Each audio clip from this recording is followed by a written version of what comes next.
Fascinating tour. Jacqueline Mazza is with the Latin American Studies and International Development Programs at the Johns Hopkins University. She traces the big jump in Chinese migration to Latin America, which happened about 50 years ago. We really mark a difference, at least for Chinese migration from the mainland to Latin America in the 1970s, when the external policy began to change about allowing more Chinese to migrate abroad. And that's where we see those differences. The opening up and reforms. And then I guess now China has such a global footprint. Is that also contributing to, is it continuing, I guess, this march of migration?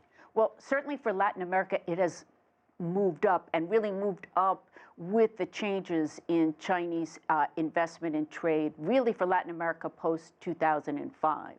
So the migration that was seen in Africa came earlier, and Latin America's push in terms of increased Chinese migration to the region really came both accompanying new investments of the Chinese in Latin America, as well as this what would be independent labor that came to, in essence, unite with the Chinatowns that started in the 1870s and 1880s. My daughter lived in Guyana, a very small, remote village, but we had to transit through Lethem to get there. And in Lethem, I came across these Chinese Chinese employees, Chinese stores selling materials.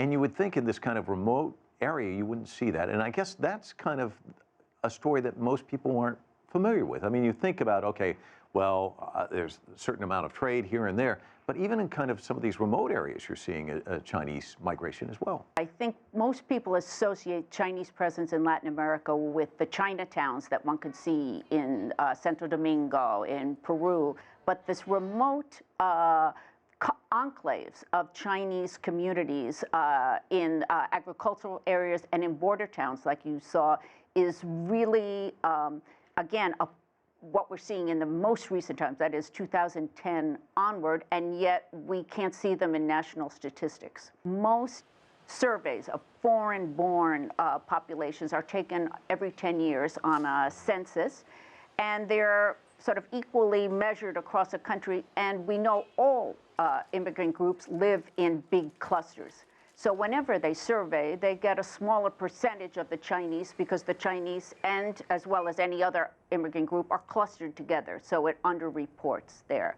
But the other issue that you saw in Guyana is that there's so much more movement across borders now, so that when they take this one moment in time survey, they are missing the movement and between Guyana and Brazil, which is one of the big flows, and now Venezuela, Guyana, Suriname, and Brazil are big corridors along with Colombia, and we're just not capturing it in statistics. For someone who looks at this, studies it, what do you find fascinating about it? For me, what's fascinating is the interconnections between trade, investment, and migration. We tend to look at migration in a kind of sort of singular focus, that migration is just about people moving for work, principally. But what we really see is how that migration integrates with trade. The Chinese often link their migration to products and their regions back home. So we see this line of importation of Cantonese goods to certain areas where the Cantonese are in Latin America.